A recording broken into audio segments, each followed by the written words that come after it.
field and score. I told you guys, it's just like a boxer in the gym, preparing for the fight. Now we get to turn it all loose. So they went for two and failed. They didn't use him on the PAT, but now he boots this one away with a 6-0 lead. A fairly short kick from the 14. And it's a pretty good return here as he'll get this up to the 29.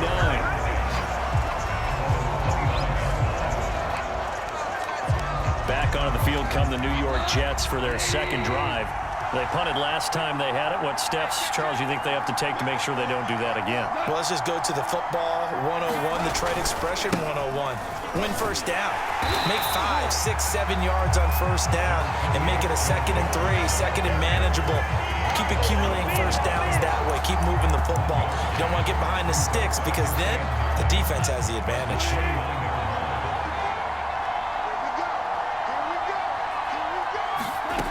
On 2nd and 9, Goff dumps it off to Mixon. They do get a yard there, but only a yard. Leaves him with 3rd and 9 looming.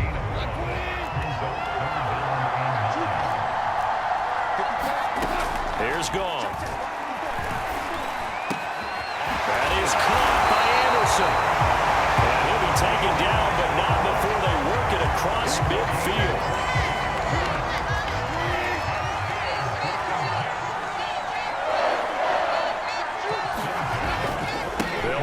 First down.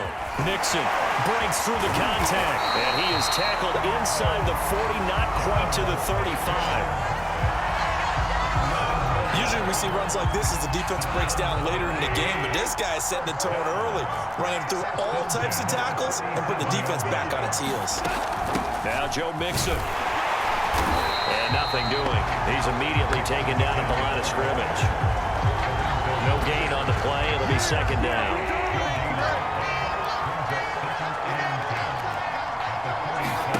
They'll fake the give. Now Goff. And his throw is going to be incomplete. You and I watched film yesterday, and you told me to watch his feet. Well, for whatever reason, his footwork just looked off on that throw. And you always love it when the next defensive back talks quarterback mechanics, right? Well, but you're good at it. Well, I try, all right? I don't know how good I am, but it doesn't take much to tell. His mechanics are off a little bit, exactly what you described. Footwork, that led to the incompletion.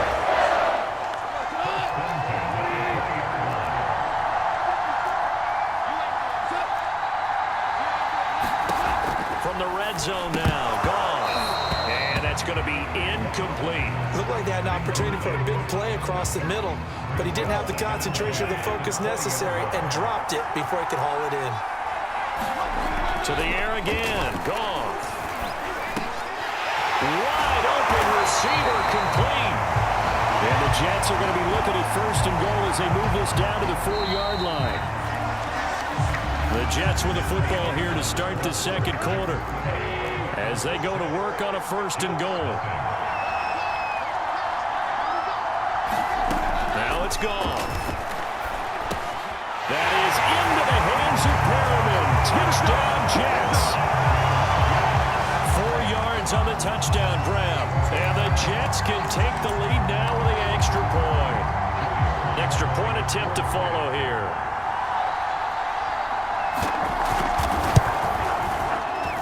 He's got it, and they take the lead at 7-6. So that one a pretty time-consuming 10-play drive, and it ends with a Jet touchdown. The kickoff team on the field now as they will send this one away. Here's the dangerous Tyreek Hill. And makes it across the 20 as his guys will set up shop at the 23-yard line. Cincinnati coming back onto the field here for their second drive. After the long touchdown drive we just saw, you wonder if maybe that's taken a little of the wind out of this offensive sails because they had it going pretty good last time too. Had to sit over there for a little while, didn't they? You know, they were eager. He rifles one that's intercepted. Picked up by the former first-rounder Trey Waynes. And he'll get this back to the 32-yard line. He got out of the pocket there, was wondering what he was going to do with it, but I think he was calling, his receiver was calling for the ball, wasn't he? He certainly was. The problem, he called for it too late, and when he delivered, they were all over him in the secondary and came up with the interception. After the interception, here's Gall. Rush coming, and he's taken down. Big Vita Vea pushing his way through to wind up with a sack. Tremendous read and reaction by the defensive tackle, and frankly, partner, it's not that often the DTs have that type of easy access back to the quarterback. Never bought the play-action fade. And that is knocked away in the middle of the field and incomplete. Receiver coaches preach to their guys all the time, separation, that's what's going to make the play successful. That time there was very little, and I think they were actually fortunate that it was only knocked away and not intercepted. Now on 3rd and long, they'll look to throw. That's caught out left by Perriman. And he's going to get this to the 31, but that is still well short of what he needed.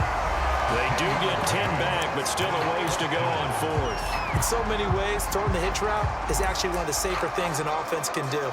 Get the ball out to the receiver as fast as possible, hope he's got man-to-man coverage, and hope that his athleticism wins on the perimeter.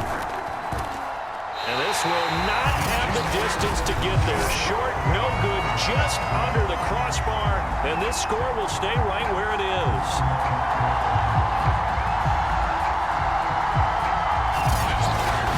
Winds up an empty possession. Everything looked okay. He just never got the ball on target. And knowing him, he'll be disappointed with that effort. So the missed field goal, and now they're in great shape. They'll start at the 38.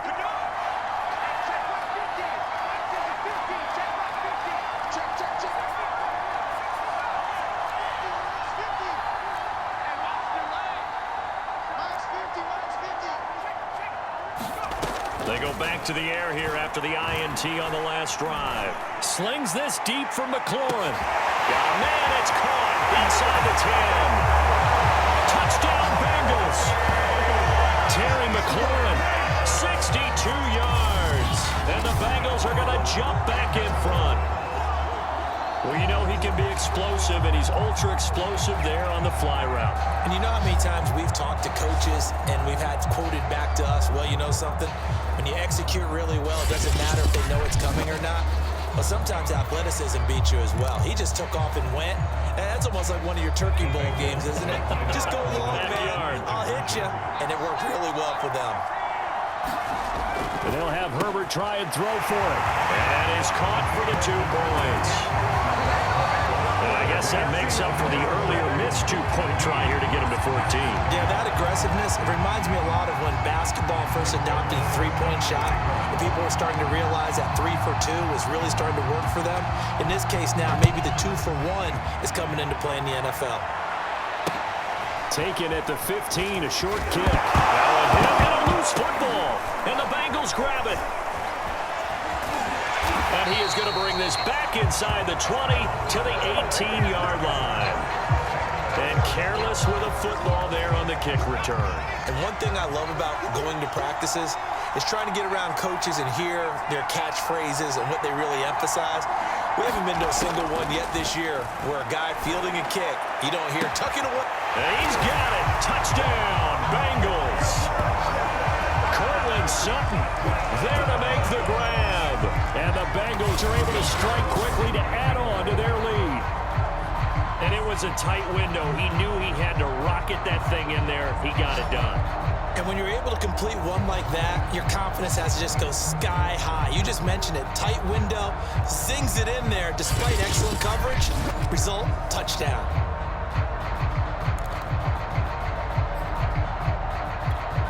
Zach Taylor's made the decision. They'll go for 2 here. They'll try and throw for it.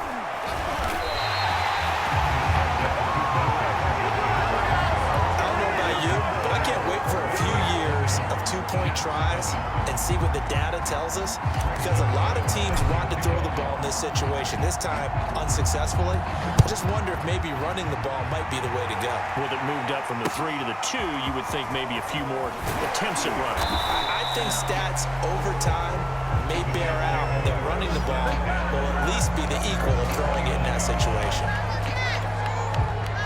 Jets offense coming up now to start their next drive. And the last time that they were on the field, a little demoralizing. Missed field goal. You know, always feel like you want to get it in the end zone, but then, oh, well, at least we're going to get 3. Didn't go through the goalpost, so. It does test the mental processes of a team, though, doesn't it? Because when you miss a field goal, it's amazing how fast they want to turn on the guy kicking the ball. But you need to keep his confidence up because how many times have we seen games where it comes down to the stretch? And guess what? You need that guy to make the big kick for your team to move on or to win a game. Make sure you keep him happy. Make sure you keep him comfortable. I'm sure you always treated the kicker nicely, though, right? You know, truthfully, I did. Good. I always did because those guys, they won us a whole lot of games. And able to rip off a big chunk of yardage before being dropped inside the 40. A reminder that when halftime rolls around, Jonathan Coachman will have all the highlights and analysis of this first half of play from our studios in Orlando. And his throw here's incomplete.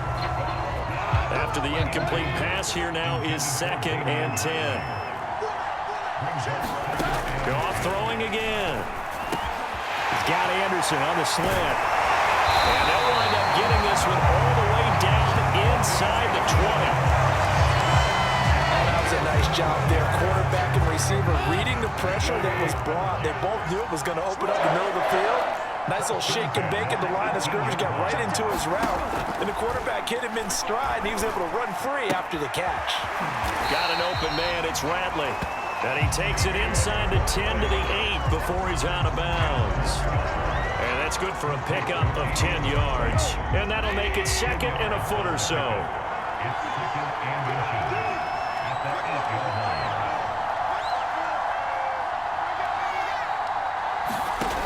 Goff. Now the pressure gets there, and he goes down just inside the 20 at the 19. Sam Hubbard in there to bury him for a loss of 11. When you're down a couple of scores like this, CD, you can't afford too many plays that go in the wrong direction like that one. Yeah, when you take a good look at